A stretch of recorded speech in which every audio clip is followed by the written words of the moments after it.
Howdy folks, my name's Christian and welcome to Bullish on Farming.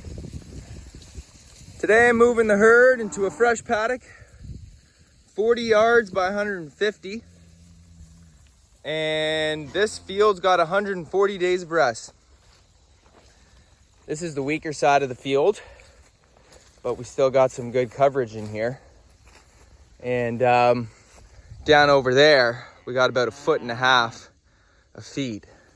So we're really happy with the maneuver we made to make sure that this field and the previous one back there got double time rest periods, because we grazed them late after spring flush. They got ahead of us. We did a bunch of trample work, added to the carbon armor. As you can see, we got about 2 to 3 inches of sponge, which is laid down carbon on top of our soil, which gives us that regenerative layer protecting from the harsh impact to the elements and keeps moisture retention in a better way. As we're getting the rains now, we're heading into November soon, and knowing that we're getting that moisture, it's nice to know you have a carbon layer to offer some protection. Oh gosh. Classic putting the calves into the next paddock. You have that protection if things start getting a little bit wet. And so the fields that you want to be putting on your cattle closer to November and on, if you are keeping your cattle on the land for an extended grazing season and you have the land to do it, those should have great coverage and vegetation above the soil. Let's go. Ha, ha. Let's go. Yep. Other way. Yeah. Turn your heads. Let's go. Ha. A little bit of calf handling here. POV. Okay, right on. So yeah, like I was saying, the grazing through the wetter months, you want to have nice established fields with carbon cover. And I'll have to get that calf after the video. He's too far away. And that'll offer you that insurance policy for your soil condition, making sure you can still do some regenerative work in the wetter months. There are guys who graze year round, and we're working towards that. We're not trying to do it overnight. We're fitting regenerative models to our operation where we are now. And so we're happy about it. You know, our rotational grazing from field to field, mob grazing in each field, comes to a close early November, but we will be bale grazing a high and dry field for about 4 weeks. And I'll keep you guys posted on that, see how everything works out. Once things start to show freezing overnight and freezing during the day, we're gonna get the cattle back to a permanent section, trying to keep that window as short as possible. So as we can see here, plenty of good feed.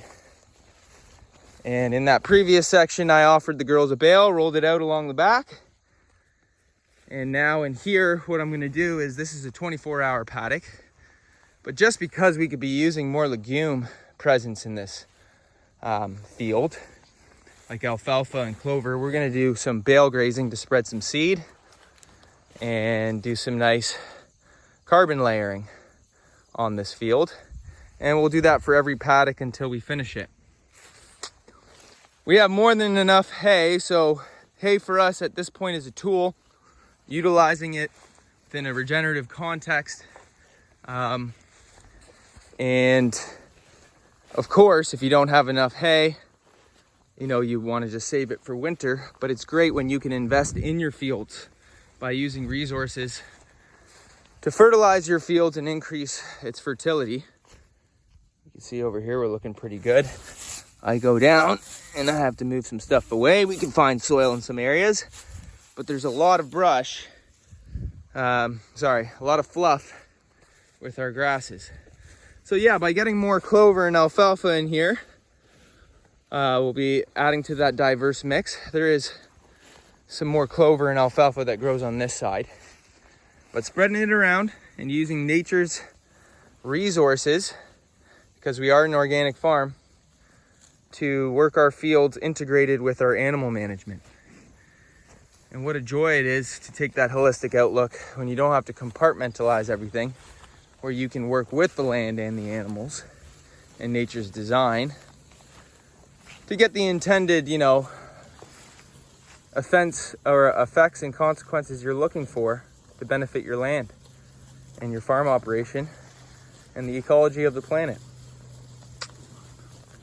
And it ain't bad for your calves, I'll tell you that. Calves are looking juicy, chubby, full, and some of them will be approaching 7 months soon. Take a look at this calf right here. Beauty. And they'll be weaned soon enough in November. A bunch of them will be weaned. And we'll see what we have for numbers if we want to be getting rid of some. And I've got some exciting news. Going to be starting a farm of my own. For those of you who have been following, this is the herd I manage and the animals I grow with the pigs. And we also do meat chickens. Haven't shared any of that on this channel. I just find the cattle and pigs much more exciting and easier to film. But maybe next year we'll show some chickens. But yeah, I have some exciting news. Going to be starting a farm of my own and starting a herd. I'm looking at some Herefords and some Herefords crossed with lowline Angus. And excited to start a grass-fed beef operation, organic and pasture raised with all the animals we'll be running. So excited to include that into this channel and the value I can bring you with starting your own farm in a regenerative models. And it's going to include, the methods we're using and the strategies we're using to keep things cost effective, keep our costs low, and focus on, having a sustainable farm business that can grow in a sustainable way, in a regenerative way, and support a livelihood. And, share that you can farm. You can do this. And so I want to thank you all for stopping by. Please feel free to, like and share this video, leave a comment, subscribe to the channel, and we're happy to have you anytime. So I just want to say, guys, thanks for stopping by. God bless you all. We'll see you on the next one.